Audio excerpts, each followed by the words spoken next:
Hello there and welcome. I'm so glad you found your way here tonight. Maybe it's been a long day, or maybe you're the kind of person who likes to fall asleep thinking about something real, something that makes you look at yourself a little differently than you did before. Either way, tonight is for you. There's nothing you need to do now. Just let your body settle, your breathing slow, and your thoughts grow softer. Because tonight, we're going somewhere closer than the stars and stranger than anything out in space. We're going inside, into the body you have carried with you your entire life without ever fully understanding it. Your heart has beaten over 2 billion times without a single instruction from you. Your immune system fights millions of battles every day you never feel. Your brain generates something called consciousness, and science has no idea how. Tonight, 100 things about the human body that science still cannot explain. Some may surprise you, others may stay quietly with you as you drift. If these calm explorations help you rest, feel free to like and subscribe. It helps others find their way here too, one sleepy soul at a time. Now let's begin. Nobody knows why you are conscious. That sentence sounds simple, but sit with it for a moment.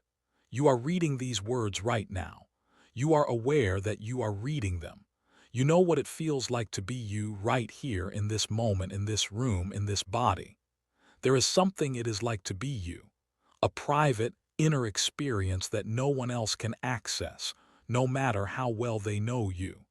And science has absolutely no explanation for how that happens. We know, roughly, what the brain does. Neurons fire. Chemicals move across synapses. Electrical signals travel at extraordinary speed through billions of connected cells. We can watch this activity happening in real time using brain imaging technology. We can see which regions become active when you feel happy, when you feel afraid, when you solve a puzzle, when you recognize a face. We can even predict some decisions before you are consciously aware that you have made them.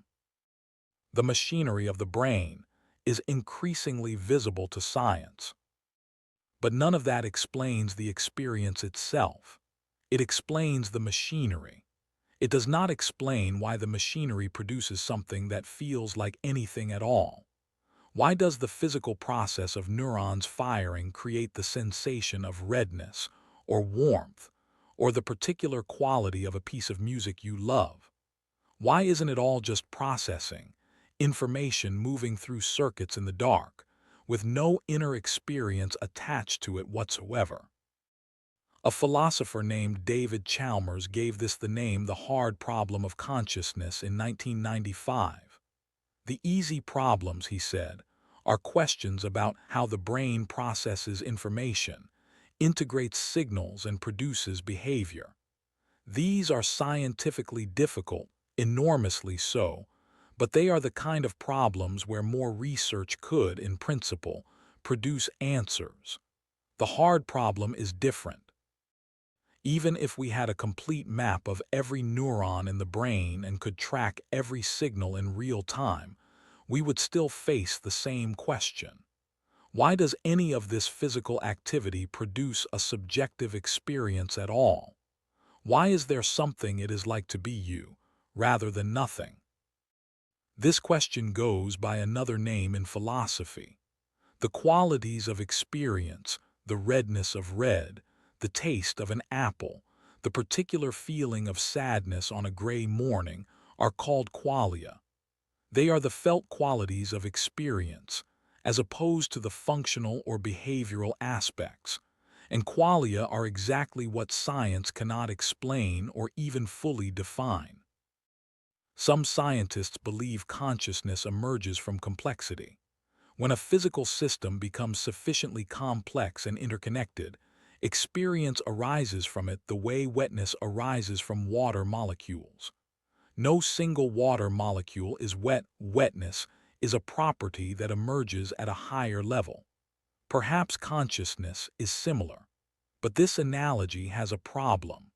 Wetness can be explained in terms of how water molecules interact with surfaces and with each other. The emergence of experience from brain activity is not like that. It is not obvious that any level of complexity should produce inner experience rather than just more sophisticated information processing. Others take an entirely different approach.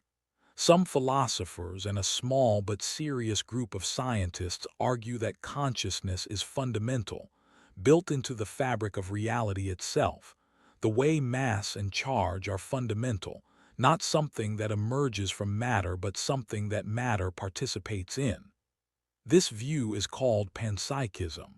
It sounds strange, but when you push hard on the alternatives, they become equally strange. The question of consciousness has a way of resisting every attempt to dissolve it into something more familiar. The most dramatic evidence of how poorly we understand consciousness comes from clinical cases. Consider split-brain patients, people whose two brain hemispheres have been surgically disconnected to treat severe epilepsy. When you cover one eye and show such a patient an image, they can describe it. Cover the other eye, show a different image to the other hemisphere, they can describe that one too. But the two halves have no awareness of each other's experience. The left hand, controlled by the right hemisphere, will sometimes interfere with what the right hand, controlled by the left hemisphere, is doing, as if one part of the person disagrees with what another part is attempting. The question this raises is deeply uncomfortable. Is there one consciousness in a split-brain patient, or two? And there is locked-in syndrome.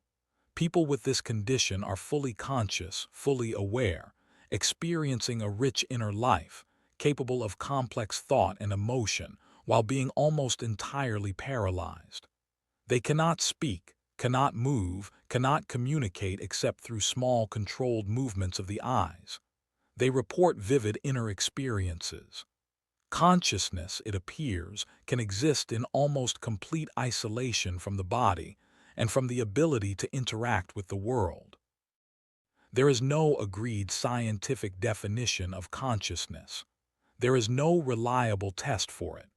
We assume other people are conscious because they are similar to us and report similar experiences. But we cannot prove it. We cannot even prove, in any rigorous scientific sense, that anyone other than ourselves is conscious. And as we build artificial systems that behave more and more like thinking beings, and as we study animals more carefully and find increasing evidence of rich experience in creatures very different from us, the question of what consciousness is and where it exists will become more urgent. For now, you are lying quietly, aware of the room around you, aware of your breathing slowing, aware of the faint weight of your body growing heavier. You are conscious, and no one alive can tell you precisely what that means or how it is possible. Let that settle softly. You don't need to solve anything tonight. We continue. The question of consciousness extends into how we treat other beings. We give anesthesia to animals because we believe they are conscious and can suffer. We wonder about the consciousness of premature infants, of people in vegetative states, of those with severe brain injuries who show some but not all signs of awareness. In each case, we are making judgments under deep uncertainty because we have no reliable way to test for consciousness from the outside. We infer it from behavior, from brain activity patterns, from similarity to ourselves. But these are indicators, not proofs. There is even a serious scientific and philosophical debate about artificial systems. As language models and other AI systems become more sophisticated in their behavior, producing responses that seem to reflect understanding, expressing apparent preferences, describing something like inner states.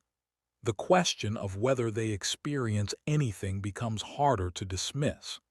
Most scientists believe they do not.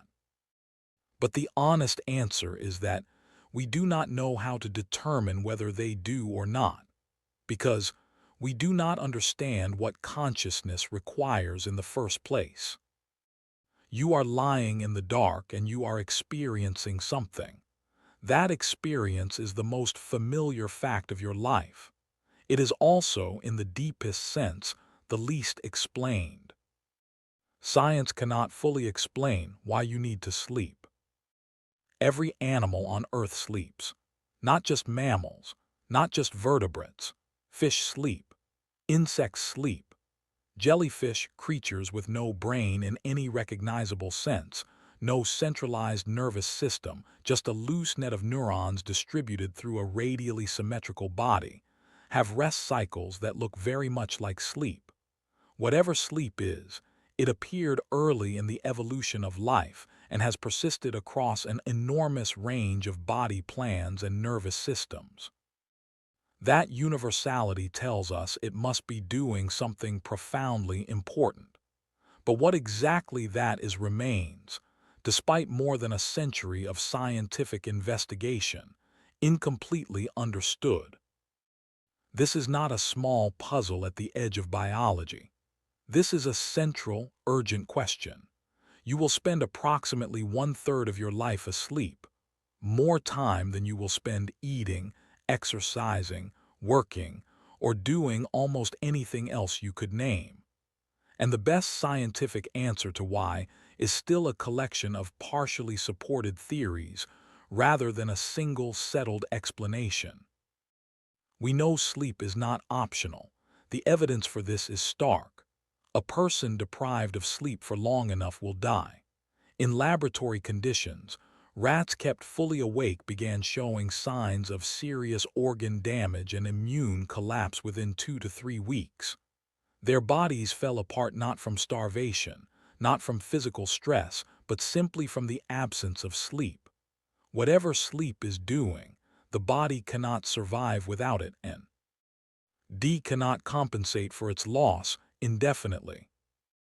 Several major theories have been developed and studied extensively. The memory consolidation theory holds that sleep is when the brain processes and solidifies the experiences of the day. During waking hours, the brain takes in an enormous amount of information. During sleep, particularly during certain stages, it sorts through that information, strengthening some neural connections and allowing others to weaken. People who sleep after learning something new perform significantly better on tests than those who stay awake for the same period. Something about sleep is essential for learning to become knowledge that persists. But this theory does not explain why the body must suspend consciousness to do this processing, or why animals with far simpler nervous systems also require sleep. The restoration theory argues that sleep is a period of physical repair. Growth hormone is released in its largest pulses during deep sleep. The immune system operates most actively overnight. Many cellular repair processes accelerate during sleep, and many damaging metabolic products accumulate more quickly during waking. But this, too, is an incomplete explanation. Repair and maintenance do not obviously require unconsciousness. The heart repairs itself. The liver regenerates cells. The gut replaces its lining constantly. None of those processes require the body to stop functioning. In 2013, scientists discovered the glymphatic system, a brain-wide network through which cerebrospinal fluid is pumped to flush away metabolic waste products that accumulate during waking. During sleep, the spaces between brain cells expand significantly, allowing this fluid to flow more freely. The brain, it appeared, was cleaning itself during sleep in a way it could not do while awake. One of the waste products cleared by this system is amyloid beta, a protein that accumulates in the brains of people with Alzheimer's disease. Chronic sleep deprivation may, over years, allow these proteins to build up to damaging levels. This was a genuine and important discovery, but researchers quickly noted that it still does not explain why consciousness must be suspended for glymphatic flushing to occur. Why can the brain not clean itself while you are awake? In 1964, a 17-year-old named Randy Gardner stayed awake for 11 days and 25 minutes, supervised by researchers who monitored his condition. By the third day, he was having difficulty tracking moving objects with his eyes. By the fourth, he was hallucinating. By the end, he could not complete simple cognitive tasks and had to be coached constantly to maintain focus. He slept for approximately 14 hours when he finally stopped. His brain attempted to recover. Some of what had been lost was repaid. Some, researchers believed, was not. The brain had debts it could not fully settle. Dolphins sleep with half their brain at a time, alternating hemispheres, so that one half is always awake to control breathing and watch for threats. Some birds do the same thing during long migratory flights, flying while half asleep. These adaptations suggest the pressure to sleep is so strong that evolution has developed remarkable workarounds rather than simply eliminating the need. You are lying still right now, preparing to do something you have done every night of your life and that your body cannot survive without. You will lose consciousness. Your brain will go through several cycles of distinct states, each with its own electrical patterns and chemical signatures. And in the morning you will wake, and the details of what happened during those hours will be, for the most part, inaccessible to you. Science is watching all of this with great interest and still does not fully know what it is for. Rest now, let your body do what it needs. We continue. The question of sleep debt is itself unresolved. If you sleep only 5 hours one night, does sleeping 10 the next night cancel the deficit? The research suggests the answer is partially but not completely. Cognitive performance recovers substantially with recovery sleep, but some measures, particularly emotional regulation and certain memory functions, show lingering effects even after what feels like full recovery. The brain attempts to repay what it missed, but the currency of sleep may not be perfectly fungible across time. There is also the question of why different animals need such different amounts. Elephants sleep about 2 hours per night. Bats sleep up to 20. Brown bats, some of the champion sleepers, spend about 20 hours of every day unconscious. Horses sleep as little as 2 to 3 hours, often standing. Giant armadillos may sleep 18 hours. The variation across species is enormous, and the factors that determine it are not clearly understood. Body size matters somewhat. Metabolic rate matters somewhat, but neither fully accounts for the range.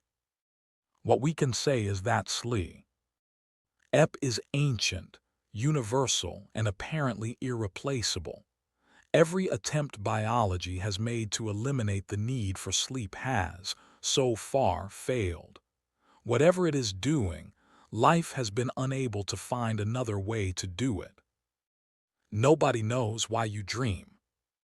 Every night, somewhere between 90 minutes and 2 hours after you fall asleep, something remarkable begins to happen inside your brain.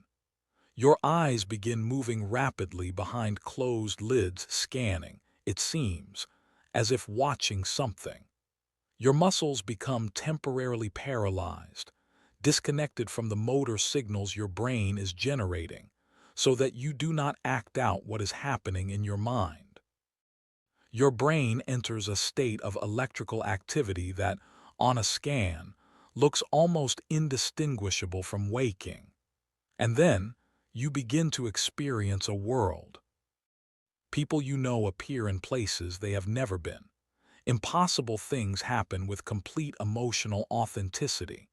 You fly without wings. You arrive at an exam you forgot to study for. You speak with someone who died years ago.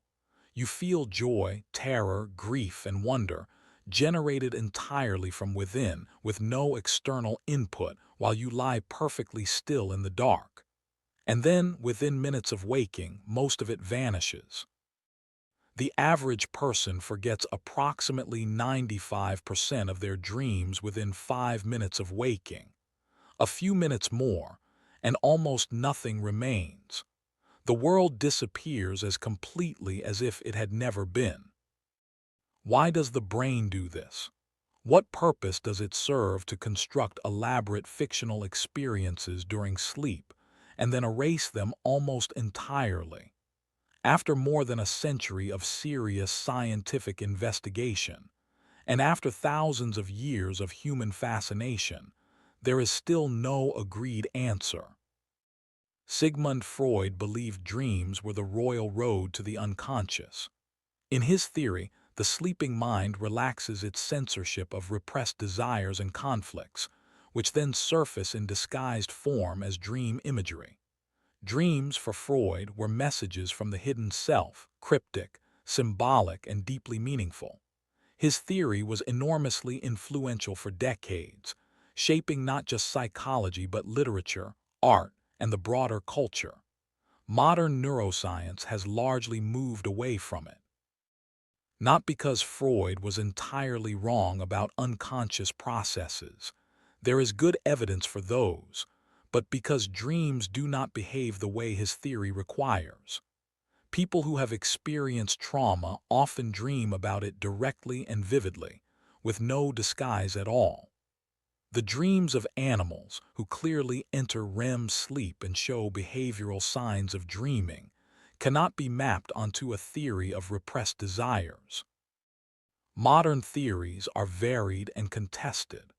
The threat simulation theory proposes that dreaming is an evolutionary mechanism for rehearsing responses to danger, that the brain runs simulations of threatening scenarios so the individual will be better prepared in real encounters.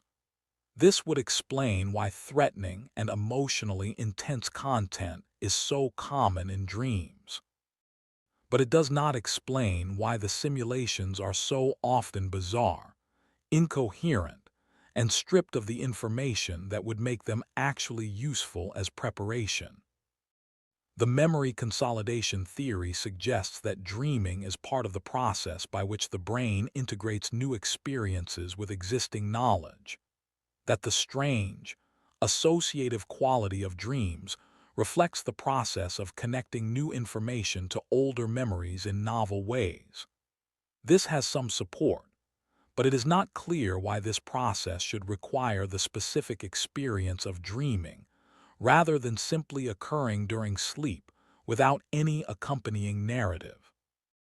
A simpler theory proposes that dreams are not functional at all, that they are the result of the sleeping brain generating semi-random signals, and that consciousness, which is always looking for pattern and meaning, constructs a narrative from the noise. In this view, the dream is a story told about random activity, and the story itself has no more meaning than the activity that prompted it. Lucid dreaming makes everything more complicated. Some people, and more people can be trained to do this with practice, become aware while dreaming that they are dreaming. They recognize the dream as a dream and can then, to some degree, deliberately direct what happens next. This has been verified in laboratory conditions using a simple protocol. Subjects who feel themselves becoming lucid move their eyes in an agreed-upon pattern left, right, a signal their waking researchers can detect on the monitor. The subjects are asleep. Their bodies are paralyzed, but they are aware, choosing, communicating.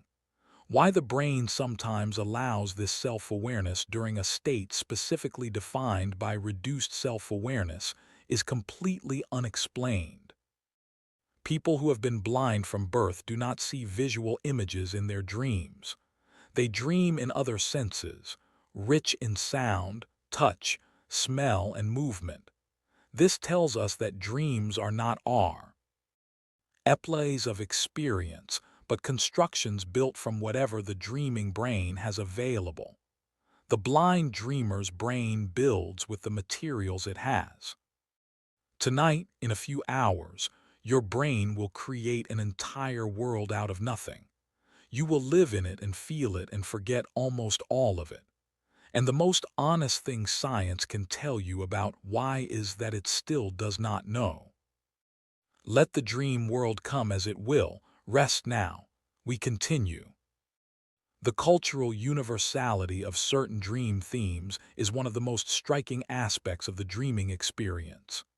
The experience of falling, of being chased, of arriving unprepared for an important test or performance, of flying, of teeth falling out.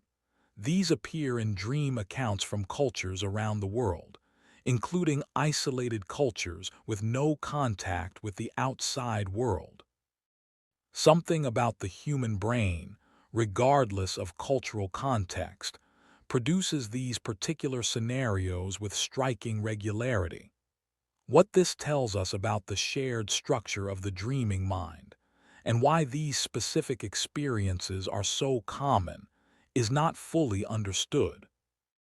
There is also the phenomenon of precognitive dreaming, the experience of dreaming about something that then happens. These accounts are extraordinarily common across cultures and throughout history. Scientists explain them through confirmation bias. We remember the dreams that appeared to predict real events and forget the far larger number of dreams that predicted nothing. This explanation is almost certainly partially correct. But the phenomenology, the experience of having dreamt something before it happened, is real, and it shapes the relationship billions of people have with their dreams.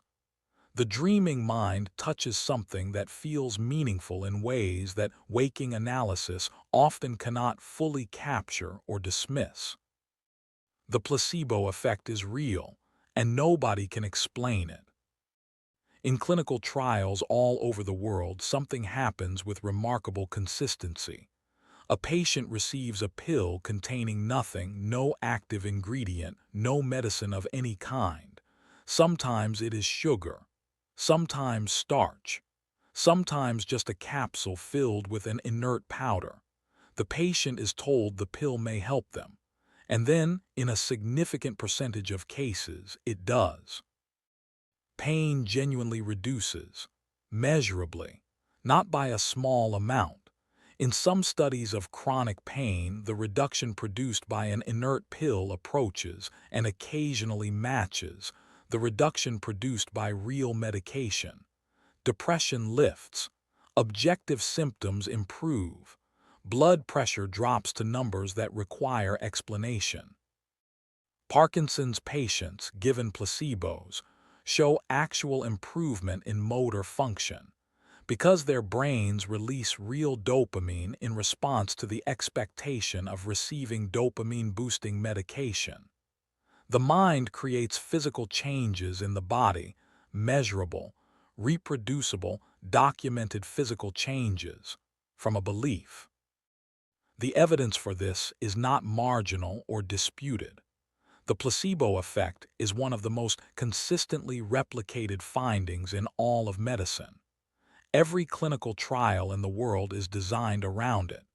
The reason we need control groups is specifically because we know that giving people treatment, any treatment, produces real effects even when the treatment itself is inert.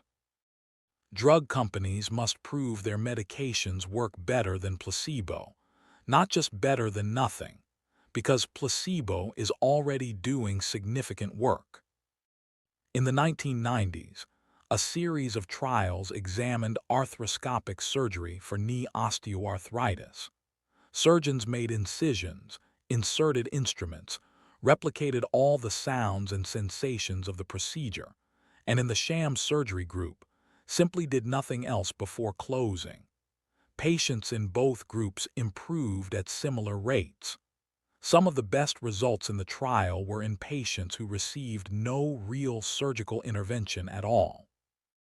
The expectation of having been repaired was doing something real to their experience of pain and function. What makes the placebo effect genuinely strange is what happened when researchers decided to test whether deception was necessary. They told patients the truth. They said, "This is a placebo. It contains no medicine. You know it is a placebo. Please take it twice a day." And the effect persisted. Patients who knew with certainty they were taking inert pills still reported genuine improvement in their symptoms. The conscious knowledge that there was nothing in the pill did not prevent the pill from working. Something in the ritual of taking medicine, in the relationship with a caring clinician, in the expectation of improvement, was producing real physiological change, even after the mechanism was exposed. This is called the open-label placebo, and it has been replicated in conditions including irritable bowel syndrome, chronic back pain, and cancer-related fatigue. It suggests that whatever the placebo effect is doing, it is not entirely dependent on conscious belief. Something deeper is responding. The nocebo effect is the dark ray. Flexion of the placebo. Where placebo shows that belief can heal, nocebo shows that belief can harm. Patients told about potential side effects of a medication. They are taking experience those side effects at higher rates than patients taking the same medication who were not told about them, even when both groups are taking inert pills. People who believe strongly that they are seriously ill can become seriously ill. People who receive terminal diagnoses can die within the time frame they were given, from conditions that post-mortem examination shows were not nearly as advanced as believed. Wim Hof is a Dutch athlete who has demonstrated, in controlled laboratory settings at Radboud University, the ability to consciously influence his immune response. Injected with bacterial toxins that reliably produce inflammation and flu-like symptoms in healthy subjects, Hoff showed a dramatically reduced response. He then trained 24 volunteers in his methods, a combination of cold exposure, meditation, and controlled breathing, and they showed the same reduced immune response upon injection. The immune system, previously believed to be entirely beyond voluntary control, was responding to a mental and physical practice. Nobody fully understands the mechanisms by which these things happen. Endorphin release, conditioned learning, reduced anxiety, social and psychological factors in the care relationship. All of these are involved in varying degrees, but no combination of known mechanisms fully accounts for the size and consistency of the effect. Something is happening between the mind and the body that medicine can document but cannot yet explain. Let your body rest now. Let it do what it knows how to do quietly in the dark. We continue. The implications of the placebo effect for how we understand medicine are profound and largely still being worked out. If the patient's expectation, the quality of the therapeutic relationship, and the ritual of receiving care all contribute meaningfully to outcomes, independent of the active ingredient in whatever treatment is given, then these factors are not just background noise. They are active components of treatment. The kindness of a doctor, the confidence with which a treatment is described, the appearance of the pill, the physical environment of care. These things affect outcomes in ways that are real and measurable. Some medical anthropologists argue that traditional healing practices from around the world, which modern medicine has often dismissed as ineffective because they lack pharmacologically active components, may have been exploiting the placebo response with considerable sophistication. The ritual, the relationship between healer and patient, the cultural meaning attached to the ceremony of healing. These are not mere theater. In the right conditions, they produce real physiological responses. Understanding exactly how belief becomes biology, how a thought, a hope, an expectation translates into changed neurotransmitter levels, immune activity, and hormone release, remains one of the central unanswered questions sitting at the intersection of neuroscience, immunology, and medicine. Your body can heal itself in ways science cannot fully explain. Right now, as you lie still in the dark, your body is repairing itself. This is not a metaphor. Across your body at this moment, cellular maintenance processes are running that would be extraordinary if you could see them. DNA strands that were nicked or broken by the ordinary chemistry of being alive today are being found and mended by molecular repair systems. Proteins that have been damaged or folded incorrectly are being corrected or cleared away. Cells that have reached the end of their useful life are being quietly disassembled so their components can be recycled. Your body performs this kind of repair every night, with a precision and scale that no human engineering has ever approached. The basic stages of wound healing have been studied in detail and are reasonably well understood. When tissue is damaged, a cut, a bruise, an abrasion, a cascade of molecular events begins within seconds. Blood vessels near the injury constrict to slow blood loss. Platelets arrive and begin forming a temporary clot. Immune cells flood the site to neutralize bacteria and clear debris. Growth factors are released that signal nearby cells to divide and migrate toward the wound. Over days and weeks, new tissue forms. Collagen is laid down and organized. Blood vessels grow into the new tissue. Eventually, in most cases, the wound closes and the repair is complete. But the deeper you look into this process, the more questions arise. The coordination required is extraordinary. Dozens of cell types, hundreds of molecular signals, a precise sequence of events that must unfold in the right order, at the right speed, in the right location. How does the body know where the wound is? How does it know what kind of tissue to build? How does it know, most importantly, when to stop? A wound heals until it is healed, and then the healing process steps down. Scar tissue does not continue to grow indefinitely. New blood vessels do not proliferate beyond what is needed. The system has a stopping point, and it enforces that stopping point reliably. The molecular signals involved in this shutdown are partly known, but the regulatory system as a whole, what tells the body that enough has been done, remains incompletely understood. Spontaneous remission takes the mystery further.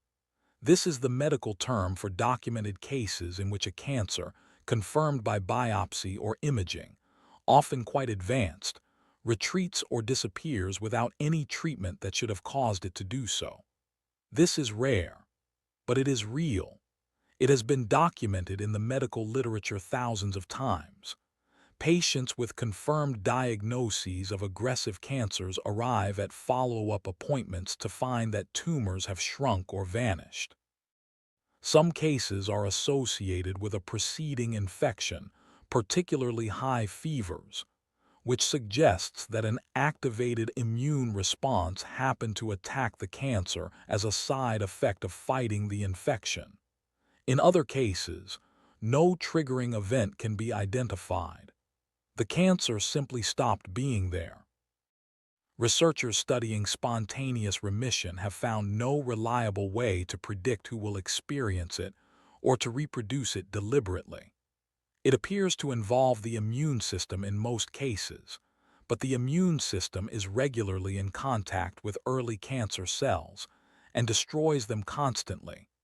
That is one of its normal functions. What changes in the cases of spontaneous remission? allowing the immune system to overcome an established tumor it had been unable to control, is not understood. Children possess a regenerative ability that adults have lost. A child under approximately 7 or 8 years of age can regrow a fingertip, not just skin, but the entire structure, including bone, nail, and nerve endings, if the amputation occurs cleanly below the last joint. The same injury in an adult produces a blunt stump that heals over but does not regenerate. Something in early development preserves a regenerative capacity that is later switched off as the body matures. Identifying that switch and understanding whether it can be reactivated in adult tissue is an active area of research. Fetal surgery provides a similar puzzle. Babies in the womb who undergo surgery to correct certain developmental defects heal without scarring. The same biological tissue, the same cells, the same basic chemistry, but in the fetal environment, repair leaves no mark. After birth, that same child will scar normally. Researchers have identified some molecular differences between fetal and adult wound healing environments, but cannot yet fully recreate the fetal healing response outside the womb. Your body is repairing itself tonight. It has been doing this every night of your life. It will continue long after you have forgotten this moment entirely. And the complete account of how it knows what to fix when enough has been done, and why it sometimes achieves things that seem almost impossible, that account remains unfinished. Let the repair happen. Rest now. We continue. The question of why humans scar but fetuses do not, and why children can regenerate fingertips while adults cannot, points toward a larger puzzle. The biological capacity for more complete regeneration appears to exist. It is present early in life, and in related species it persists much longer. Something changes. Something suppresses these capacities as the organism matures. Understanding what is switched off, and why, may eventually open paths toward therapies that restore regenerative abilities lost to development. Some researchers believe the answer has to do with the immune system. Fetal immune systems respond differently to injury than adult immune systems. Less inflammation, different signaling, different cellular responses. The scarring that is so characteristic of adult wound healing may be, in part, a consequence of the inflammatory immune response, useful for fighting infection, but at the cost of perfect repair. Fetuses, whose immune systems have not yet learned to mount the same aggressive inflammatory response, heal more cleanly. If that is correct, then the question becomes, can we temporarily modulate the immune response during wound healing to produce something closer to fetal repair? Some research suggests the answer may eventually be yes, but we are not there yet. For now, the body's ability to heal remains extraordinary, incompletely understood, and in some of its most remarkable aspects, beyond our ability to reliably reproduce. Your body has a biological clock, and nobody fully understands how it keeps time. Wake up at the same time every day for long enough, and your body will begin waking you before your alarm sounds. Not because it heard the alarm in some unconscious way, and not because of any external signal you are aware of. Because inside nearly every cell in your body, in your liver, your skin, your heart, your brain, the lining of your gut, there is a molecular clock. Billions of tiny clocks, each keeping time independently, each oscillating on roughly a 24-hour cycle, all coordinating with each other in a vast network of biological timekeeping that science has only recently begun to understand. This system is called the circadian rhythm, from the Latin for about a day. It controls far more than when you feel tired. Body temperature rises and falls on a predictable daily cycle, reaching its lowest point in the early morning hours before sleep ends, and its peak in the late afternoon. Blood pressure follows its own daily curve. The immune system's activity changes throughout the day. Hormones are released in waves timed to the clock. Cortisol peaks in the early morning, priming the body to be alert and active. Melatonin rises in the evening, preparing the body for sleep. The timing extends to the cellular level. Cell division, which is the process by which your tissues maintain and renew themselves, is heavily regulated by the circadian clock in most tissues. Cancer cells are in part characterized by having disrupted circadian regulation of cell division. They divide at the wrong times and in response to the wrong signals. Researchers have found that chemotherapy drugs are significantly more effective and significantly less toxic to healthy tissue when given at specific times of day aligned with the cellular clock. The same dose of the same drug, given 12 hours apart, can have dramatically different outcomes. Timing, at the level of hours, matters to how your body processes and responds to medicine. In 2017, the Nobel Prize in Physiology or Medicine was awarded to Jeffrey Hall, Michael Rosbash, and Michael Young for their work uncovering the molecular mechanism underlying the circadian clock in fruit flies. They identified a set of proteins that form a self-sustaining feedback loop, proteins that activate their own genes when levels are low, which causes levels to rise, which inhibits their own gene activation, which causes levels to fall, which starts the cycle again. The full loop takes approximately 24 hours. The same basic mechanism with variations was found to exist in nearly all animals, from insects to mammals. But understanding the molecular mechanism does not explain how the clock stays synchronized. The master clock in the brain, a tiny paired structure called the suprachiasmatic nucleus, containing only about 20,000 neurons in each side, somehow coordinates with billions of cellular clocks distributed throughout every organ. A liver cell knows what time it is. So does a kidney cell, a skin cell, a muscle cell. They all know, and they largely agree with each other, and they stay in sync day after day across a lifetime. The signals that maintain this coordination are only partially understood. Light is the primary resetting signal for the master clock. Specialized cells in the retina, distinct from the rod and cone cells responsible for ordinary vision, discovered only in 2002, detect the blue wavelengths of daylight and send signals directly to the suprachiasmatic nucleus, anchoring the brain clock to the solar day. This is why exposure to bright screens in the hours before sleep disrupts the sleep onset process. The light tells your master clock it is earlier in the day than it actually is, delaying the hormonal cascade that prepares you for sleep. But people with no ability to detect light at all, those who are completely blind, still maintain circadian rhythms. Their clocks drift, cycling slowly around the clock over weeks and months without a light signal to anchor them. Some completely blind people live in a perpetual state of shifting misalignment between their internal time and the social time around them, always jet-lagged, through no choice of their own. But the underlying clock runs on. It does not stop without light. It just cannot be reset. Your clock is running now. It has been running since before you were born. It will run until you stop.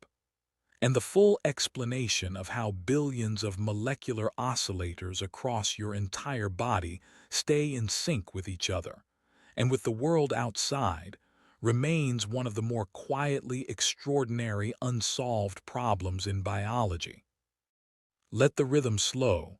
The clock keeps without your help. Rest now, We continue. The consequences of disrupted circadian rhythms have become increasingly clear in recent decades. Shift workers, people who work through the night and sleep during the day, show significantly elevated rates of metabolic disorders, cardiovascular disease, and certain cancers compared to people who work conventional hours. The body's systems, evolved over millions of years to operate according to the solar day, do not adapt seamlessly to schedules imposed against the clock's natural timing. The disruption is real and the health costs accumulate. Teenagers provide a natural experiment in circadian timing. During adolescence, the biological clock shifts significantly later, a genuine physiological change, not laziness. Teenagers' clocks tell them to go to sleep later and wake up later. School systems that start very early in the morning are asking teenagers to operate during hours when their biology is still in night mode. The cognitive and health consequences of this systematic misalignment are documented and meaningful. Yet the systems have been slow to respond. Your circadian clock is one of the most fundamental organizing principles of your biology. It is so fundamental that disrupting it carries serious costs. And yet even now, after the Nobel Prize has been awarded for understanding its molecular mechanism, the full picture of how it coordinates the body remains, in important ways, a work in progress. Your gut has a brain, and nobody understands how they communicate. Running the full length of your digestive system, from the esophagus all the way through to the end of the large intestine, is a network of neurons so vast and so complex that it has been given its own name, the enteric nervous system. This network contains roughly 500 million neurons. To understand what that means, consider that your spinal cord, the primary information highway connecting your brain to the rest of your body, contains approximately 100 million neurons. Your enteric nervous system contains 5 times as many. It is, after the brain itself, the largest concentration of neurons in the human body. And it can function completely independently. If you sever the vagus nerve, the main cable that connects the brain to the digestive system, the gut keeps working. It continues moving food through the digestive process. It keeps secreting the enzymes and acids needed for digestion. It regulates its own blood flow, coordinates the contractions that push food along, and manages the local immune responses that protect the gut lining. It does all of this without receiving any instruction from the brain. The gut does not need to be told what to do. It knows. In this sense, you have two nervous systems operating simultaneously. One is centralized in your skull, managing thought, perception, and the coordination of your body's actions in the world. The other is distributed along the length of your digestive tract, managing the ancient and continuous work of extracting what you need from the world and dealing with what remains. Both are sophisticated. Both are constantly active. And they communicate with each other in ways that have surprised everyone who has studied them carefully. The direction of communication was the first surprise.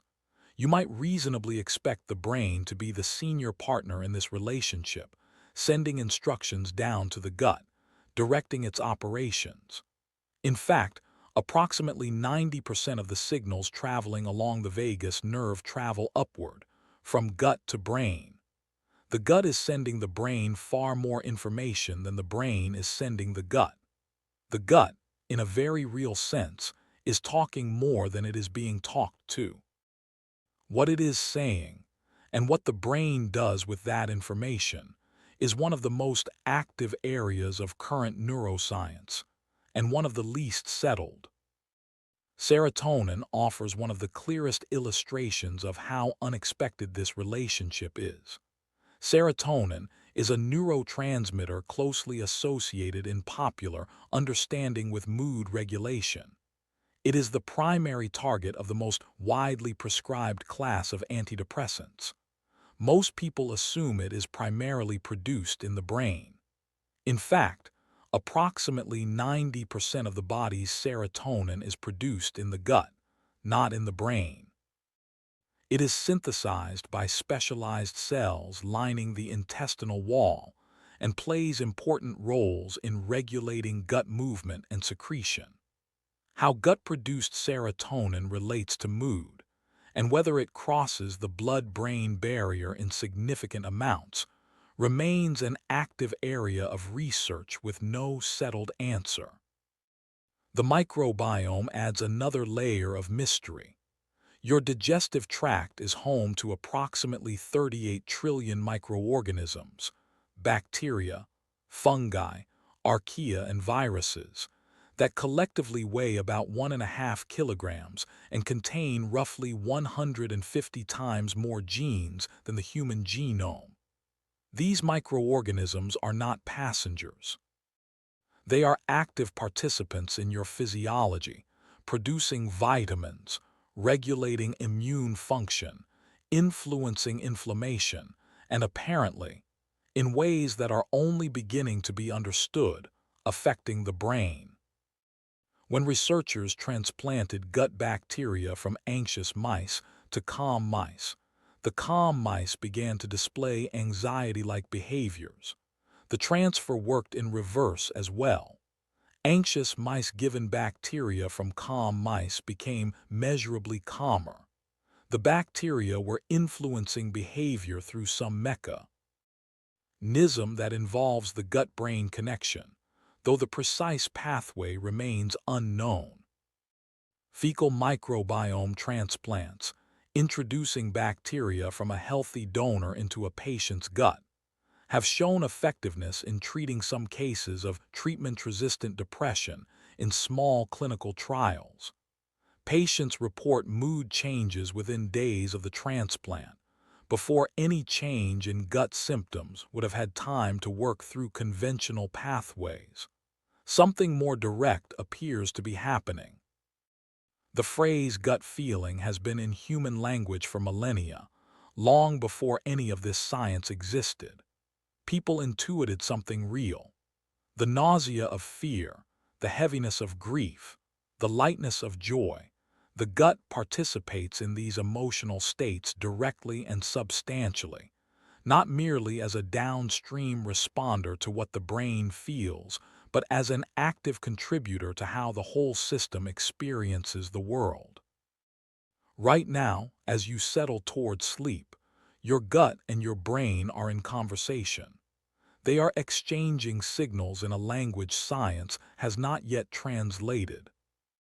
Let them speak. Rest now, we continue. There is growing evidence that the composition of your gut microbiome may influence not just mood and behavior, but also risk for neurological conditions. Differences in gut bacteria populations have been associated with Parkinson's disease, multiple sclerosis, and autism spectrum disorder. Whether these differences are causes, consequences, or both is still being determined in most cases. But the association is strong enough, and the biological mechanisms plausible enough, that researchers are taking the gut-brain connection seriously as a factor in conditions previously thought to be purely neurological. The gut also plays a role in the immune system that is only beginning to be understood. Approximately 70% of the body's immune cells are located in or around the gut. The gut is the largest site of immune activity in the body, which makes sense, because the gut is also the primary interface between the body and the outside world. Everything that enters through your mouth passes through the gut, and the immune system stationed there must constantly distinguish between food, beneficial bacteria, harmful bacteria, and toxins. How the gut microbiome trains and calibrates this immune system, and how disruption of the microbiome affects immune function throughout the body, is a rich and rapidly developing area of research. Your gut is working right now as you settle toward sleep. It is moving, sensing, signaling, and communicating in ways that reach far beyond digestion. You have carried this second brain your entire life. It knows things about your inner state that your conscious mind never accesses. Nobody knows why you yawn, and nobody knows why yawning is contagious. You have yawned thousands of times in your life, perhaps tens of thousands.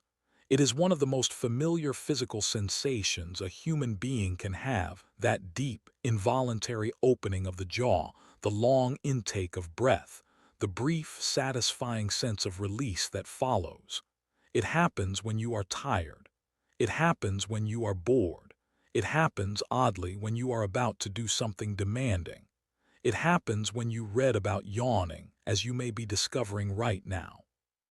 And yet, if you were to ask any scientist in the world to explain precisely what yawning is for, you would not receive a confident answer, because there isn't one. The most persistent popular explanation has been the oxygen theory. Yawning, in this view, delivers a surge of oxygen to a brain that has grown somewhat depleted, perhaps through the shallow breathing that accompanies boredom or fatigue. It is an intuitively appealing idea, but when researchers tested it directly in controlled experiments, giving participants air with elevated oxygen content, yawning rates did not decrease. Giving people air with elevated carbon dioxide, which, if the oxygen theory were correct, should trigger compensatory yawning to bring in more oxygen, also had no reliable effect. The physical mechanism that controls breathing and the mechanism that controls yawning are separate systems. They overlap, but they are not the same, and the simple oxygen exchange theory does not hold up.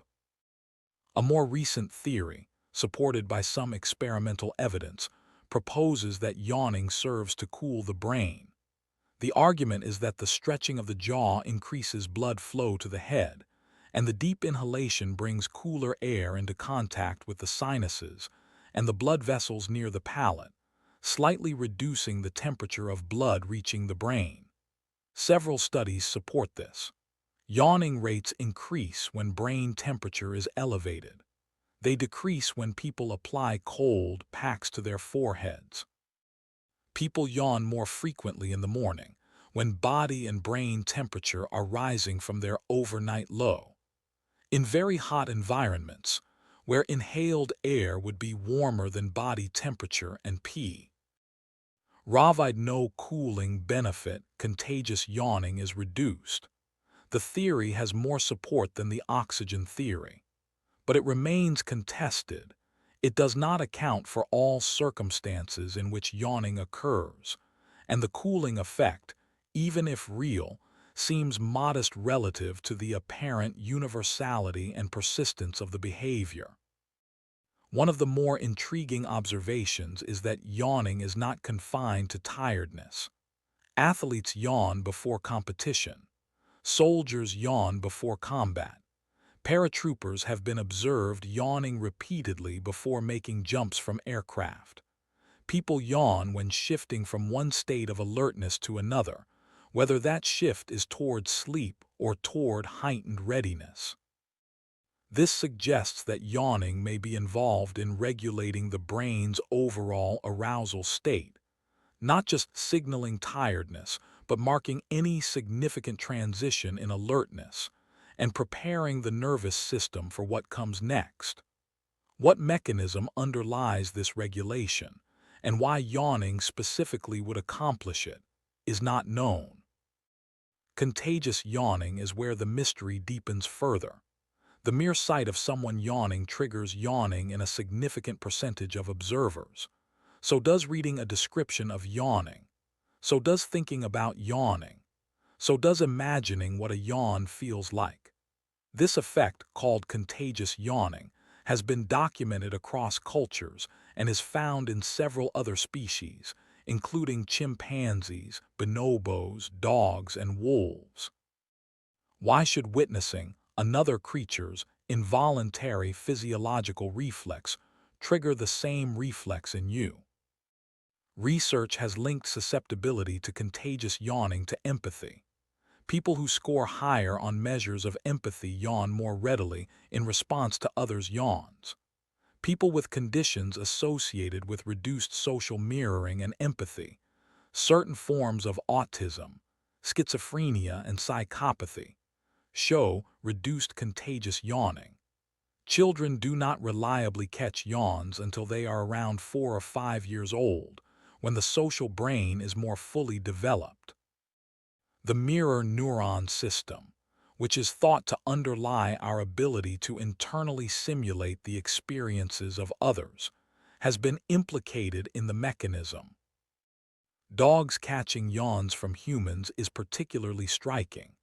In controlled experiments, dogs yawn significantly more often after watching their human owners yawn than after watching strangers yawn. The bond appears to matter. Young puppies do not show this response. It develops as they grow, as if the social circuitry required to share this particular physiological state comes online gradually through the relationship between dog and human. Fetuses yawn in the womb from as early as 11 weeks of gestation. There is no social context for a fetal yawn. There is no companion to catch a yawn from, no tiredness in any conventional sense, no need to regulate alertness. Whatever purpose yawning serves at its most fundamental level, whatever ancestral function caused it to develop and persist across such an enormous range of species, it appears before there is any possibility of it serving a social purpose. The social layer, the contagion, is built on top of something older and more basic, and the nature of that original function remains genuinely unclear. You may have yawned several times while reading this. The behavior that produced those yawns has been with your species for millions of years, and the best answer science can give you tonight about what it is for is, we are not entirely sure. Let your jaw relax. Let your eyes grow heavy. Let the mystery of yawning carry you gently forward into sleep. Rest now, we continue. There is one more thing worth noting about yawning before we move on.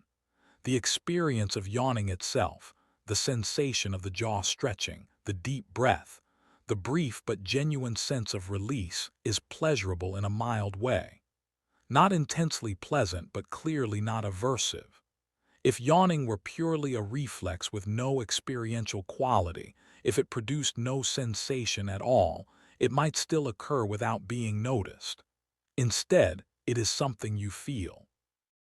The body, in producing this behavior, apparently decided that making it feel satisfying would be useful.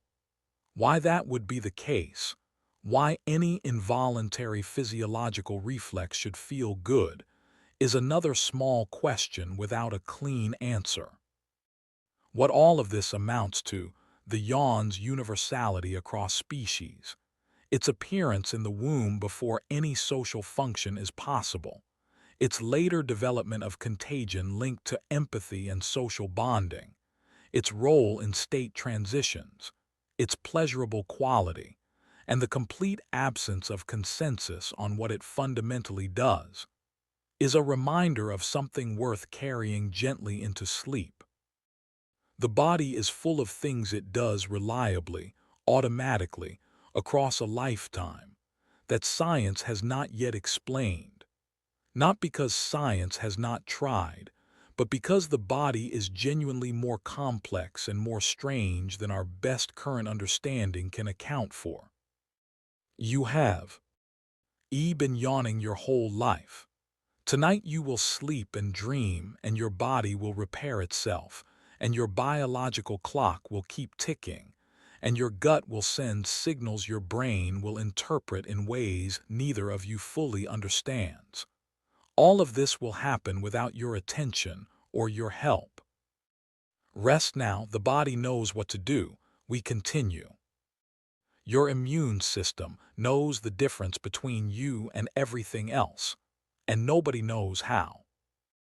Right now, moving through your blood and tissues, there are cells whose entire purpose is to identify and destroy anything that does not belong in your body.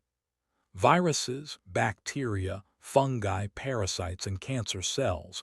Your immune system hunts them constantly, kills them constantly, and in most cases does this work so silently and efficiently that you never know it is happening. You feel fine. You carry on. And behind that feeling of ordinary wellness, an invisible war is being conducted on your behalf. What makes this extraordinary is the specificity. Your immune system must destroy bacteria that enter a wound without destroying your own skin cells at the wound site. It must attack the influenza virus without attacking your lung tissue. It must identify and kill cancer cells that originated from your own body without killing all the cells around them that are functioning normally. It does this through a recognition system of almost incomprehensible precision, distinguishing self from non-self at the molecular level, identifying the difference between what belongs in your body and what does not, among trillions of cells, every minute of every day. The central mystery is how it learns this distinction in the first place. When you are born, your immune system does not yet know what you are. It has to learn. The primary site of this education is a small gland called the thymus, located in the chest behind the breastbone.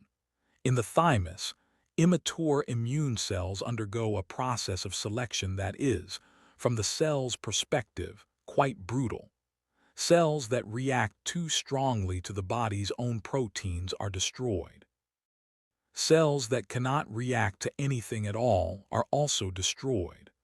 Only those that fall within a particular range, capable of recognizing foreign material, but tolerant of the body's own components, survive and are released into the bloodstream as mature T cells. This process works remarkably well, but it is not perfect, and the consequences of its imperfections are significant. Autoimmune diseases occur when the immune system turns against the body's own tissues. There are more than 80 recognized autoimmune conditions: rheumatoid arthritis, lupus, multiple sclerosis, type 1 diabetes, celiac disease. In each of these, the immune system is attacking something that is genuinely part of the person who is ill. The mechanisms differ across conditions, but the underlying problem is the same. The self-tolerance that the thymus is supposed to instill has broken down in some way, and the immune system's extraordinary capacity to destroy is being directed inward. What determines whether a person develops an autoimmune condition, given that the thymic education process produces the same imperfect result in everyone, is only partly understood. Genetics matters. Environmental triggers matter. Infections appear to sometimes initiate autoimmune processes, possibly because some infectious agents carry molecular patterns similar enough to the body's own proteins that an immune response against the infection inadvertently becomes an immune response against self. But why one person with a given genetic profile and a given infection develops autoimmune disease, while another does not remains largely unexplained? Pregnancy presents a particularly striking puzzle. A developing baby carries genetic material from both parents. From the mother's immune system's perspective, the baby is not entirely self. It carries foreign proteins contributed by the father. By any straightforward logic, the maternal immune system should attack the placenta and reject the pregnancy, just as it would reject a transplanted organ. It does not. The pregnancy is tolerated, typically for 9 months, through a set of immunological accommodations that scientists have been studying for decades and have not yet completely described. The mechanisms of maternal immune tolerance of pregnancy are partially understood, but the full picture remains incomplete. Organ transplantation offers an inverse version of the same puzzle. When a kidney or heart from one person is placed into another, the recipient's immune system immediately recognizes the organ as foreign and attempts to destroy it. This rejection response can be suppressed with immunosuppressive drugs, but never entirely eliminated. Recipients must take these medications for life, and even with them, rejection remains a risk. The immune system's insistence on distinguishing self from other is so fundamental that overcoming it, even with the most powerful drugs available, is a constant challenge. Perhaps the most philosophically interesting immune phenomenon is chimerism. A chimera, in biology, is an organism that contains two genetically distinct populations of cells, two sets of DNA coexisting in one body. This sounds impossible, but it is not. It can occur when twin embryos fuse early in development. It can occur when a mother retains some of her child's cells after pregnancy, and a child retains some of the mother's cells, a phenomenon called microchimerism that appears to be nearly universal and persists for decades. These foreign cells somehow evade immune detection and live in the body as quiet guests. The immune system is the most complex system in the human body after the brain. It has memory. It remembers pathogens it has encountered and responds faster and more powerfully on second exposure, which is the basis of vaccination. It has communication. Immune cells signal each other across the body using a vast chemical language. It has learning. The thymic education produces something that resembles, in important ways, a trained faculty of judgment. And at the center of all of it is a mystery that medicine cannot fully resolve. How does the body know what it is? Rest now. Your immune system is on watch. We continue. Cancer immunotherapy has emerged as one of the most promising areas of medicine, precisely because of what we have learned about immune recognition. Checkpoint inhibitors, drugs that release brakes on the immune system, have produced extraordinary results in some patients with previously untreatable cancers, causing tumors to shrink or disappear entirely.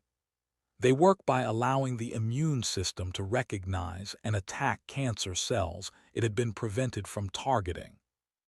These successes have confirmed that the immune system is, in principle, capable of destroying established cancers, and that what prevents it from doing so in most cases involves specific inhibitory signals. But why these drugs work dramatically in some patients and not at all in others, despite seemingly similar conditions, remains an active puzzle. The immune system's behavior in the presence of cancer is complex enough that predicting individual responses has proven very difficult. The outer boundary of immune research is perhaps the question of where the immune system ends. We know it involves white blood cells and antibodies. We now know it involves the gut microbiome in important ways. There is growing evidence that the brain has its own immune cells, microglia, that behave quite differently from immune cells elsewhere in the body, and that dysfunction in these cells is implicated in neurological and psychiatric conditions. The immune system, once conceived as a discrete collection of blood cells and lymph nodes, increasingly appears to be a distributed intelligence extending throughout the body. Nobody knows why music gives you chills. There is a piece of music that does something to you. Perhaps you know which one it is.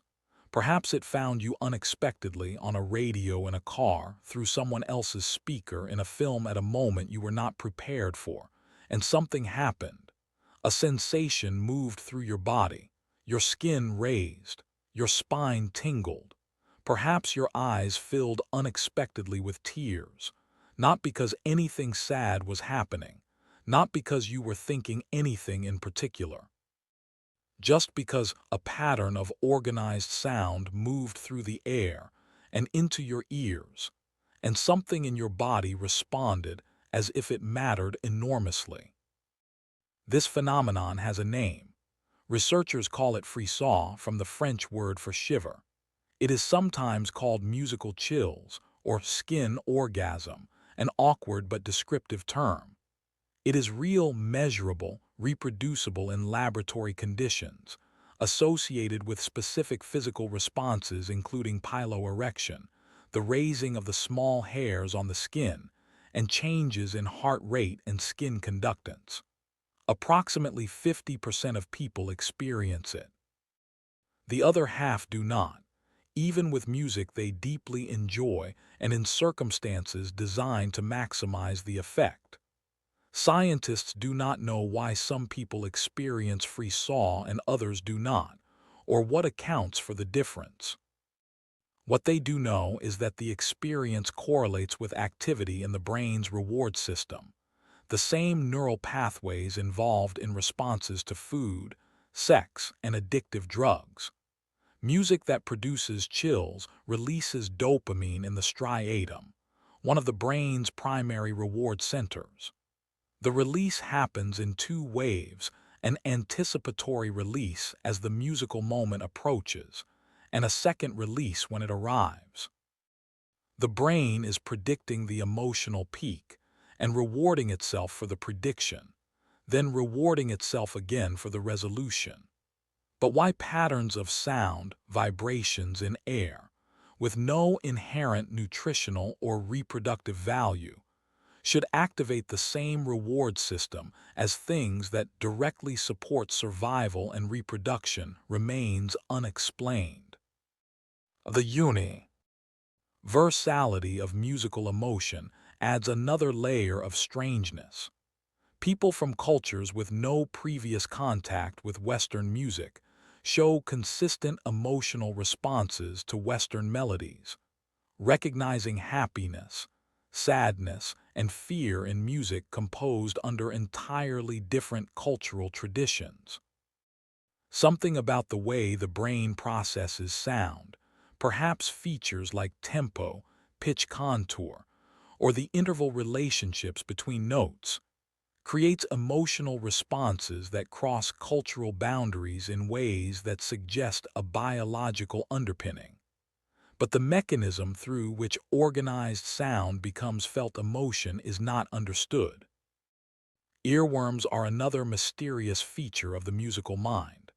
An earworm is a fragment of music, sometimes as little as a few notes, that lodges in the mind and plays on repeat without being summoned and without being easily dismissed. Approximately 90% of people experience earworms at least once a week. They are more common in musicians. They tend to feature music with simple, ascending melodic patterns.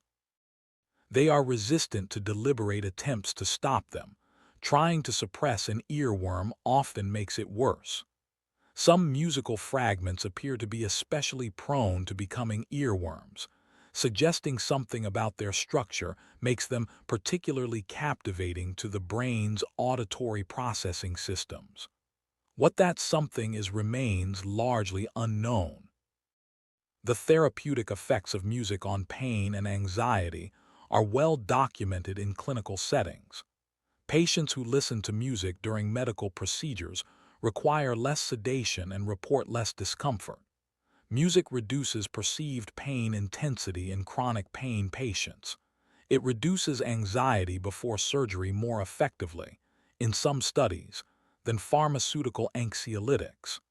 It improves outcomes in patients recovering from stroke.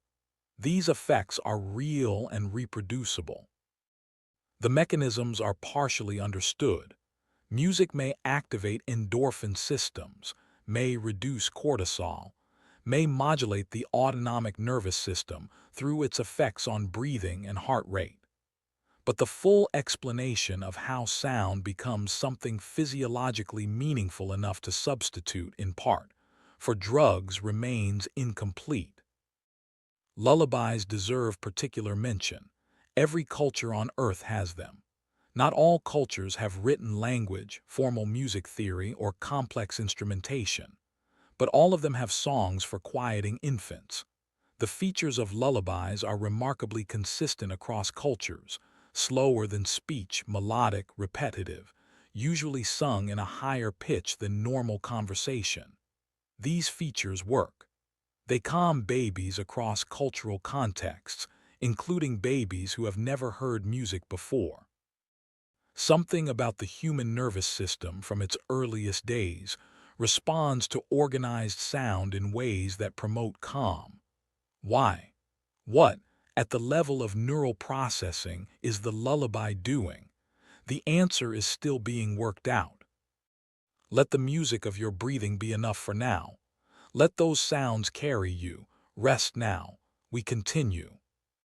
Silence is the absence of music, but not the absence of sound processing. The brain, even in apparent silence, continues to process the sounds of the environment, the distant traffic, the creak of the house, the sound of breathing. Some of what we call silence is actually the sound of the body itself, the pulse, the breath, the subtle sounds of a living organism conducting its processes.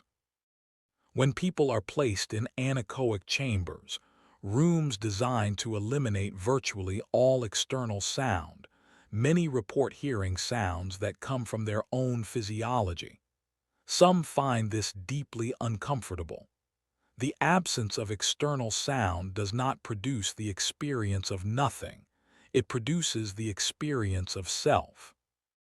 There may be a connection between this and the value of sleep sounds for many people. White noise, rain sounds, recordings of ocean waves. These are widely used to facilitate sleep, and research suggests they are effective. They may work not by adding something pleasant to the sleep environment, but by masking the random sounds of the environment that might otherwise trigger alertness responses. The sleeping brain continues to monitor sound. It cannot entirely shut down. Providing a consistent, non-threatening sound texture may help the brain settle into a state where it can stop vigilantly monitoring each sound as a potential threat. Music and sound, it turns out, are part of the biology of sleep in ways that are real but still being worked out. You have senses science has not fully named or explained. You were taught in school that humans have 5 senses: sight, hearing, touch, taste, smell, the classical list, going back to Aristotle. This is not wrong exactly, but it is dramatically incomplete. Scientists who study perception have identified at least 9 or 10 distinct sensory systems in the human body, and there is ongoing debate about where the list should end. Some of the senses not on the classical list are more important to your daily experience than some that are. Proprioception is the sense of where your body is in space. The ability to know without looking that your arm is raised, that you are standing, that your finger is touching your nose. This sense depends on receptors in your muscles, tendons, and joints that continuously report their state to the brain. Without it, coordinated movement would be impossible. You experience proprioception every moment you are awake. It is what allows you to type without watching your fingers, to walk without looking at your feet, to catch a ball moving toward you. It is one of the most used senses in your body.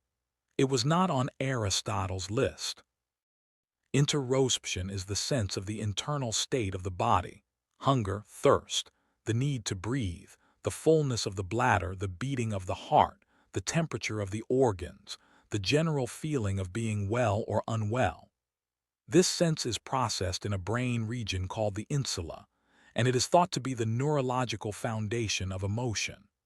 What we experience as an emotion, the feeling of fear or sadness or joy, may be, at its core, the brain's interpretation of interoceptive signals.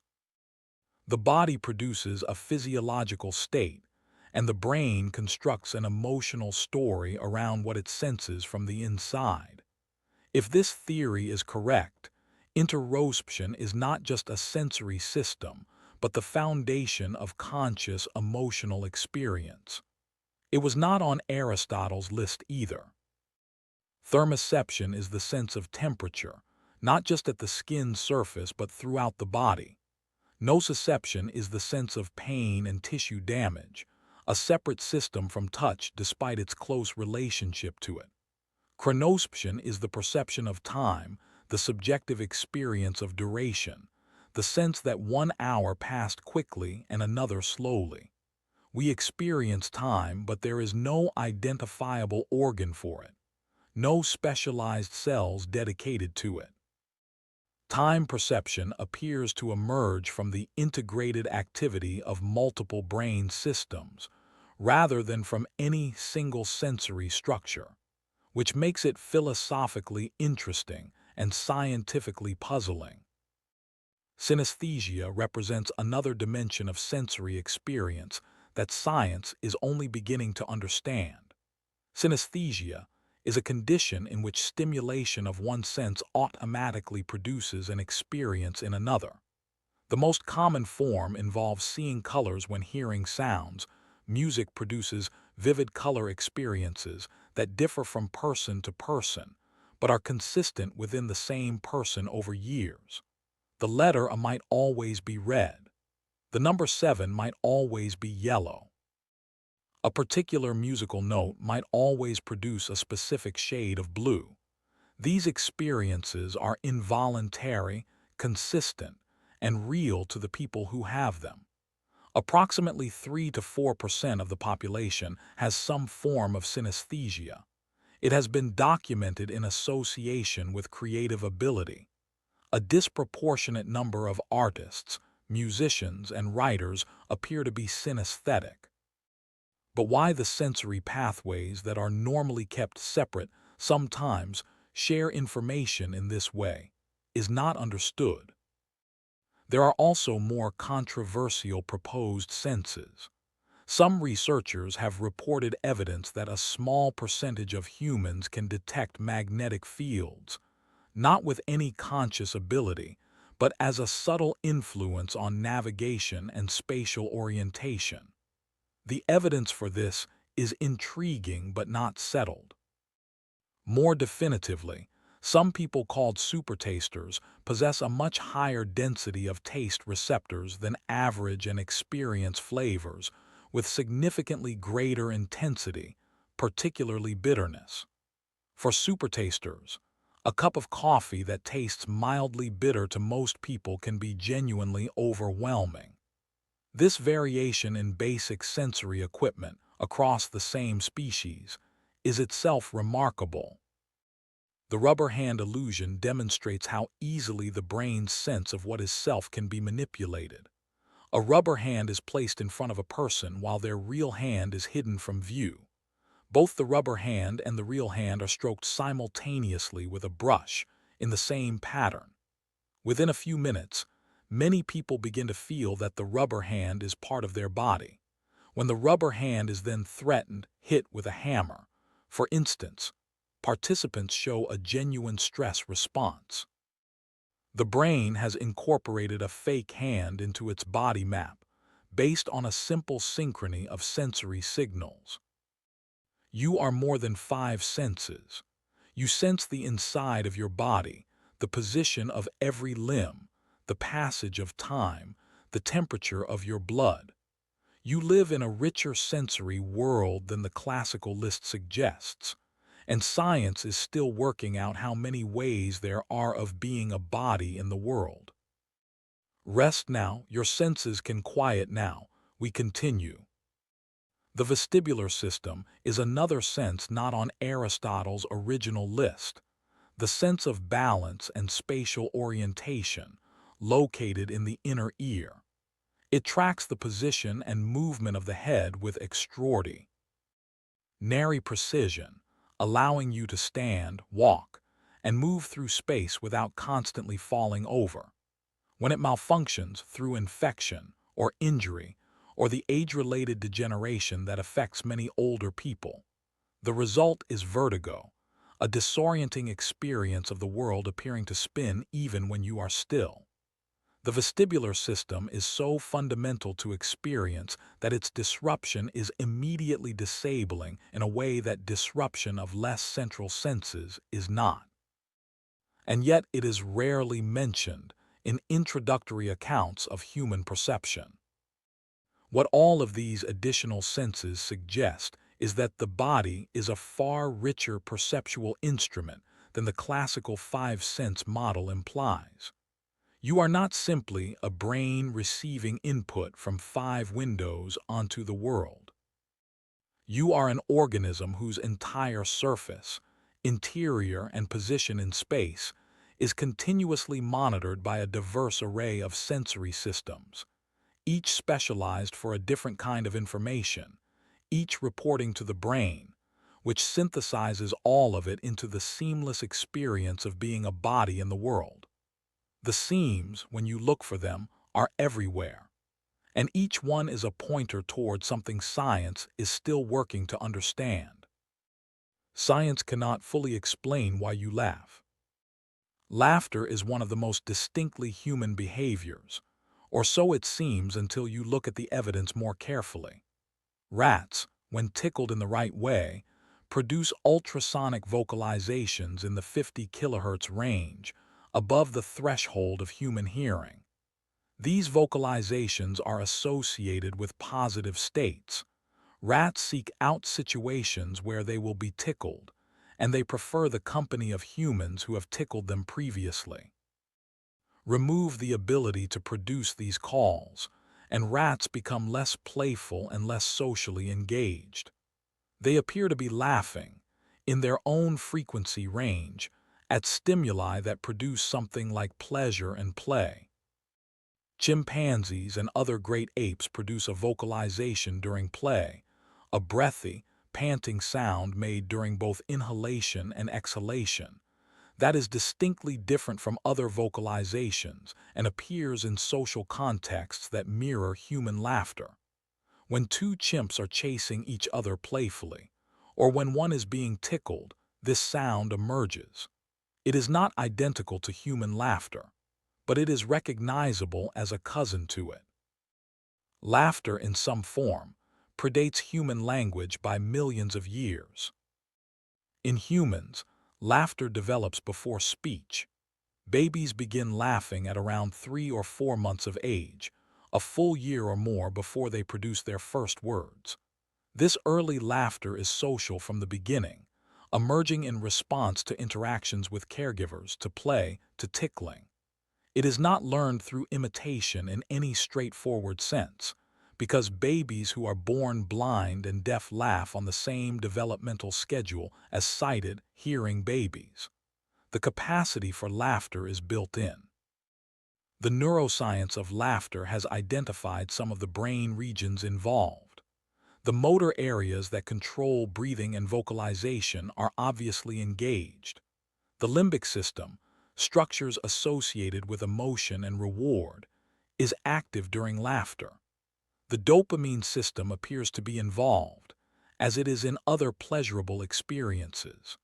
But the specific neural pathway by which the perception of something humorous leads to the motor output of laughter is not completely mapped.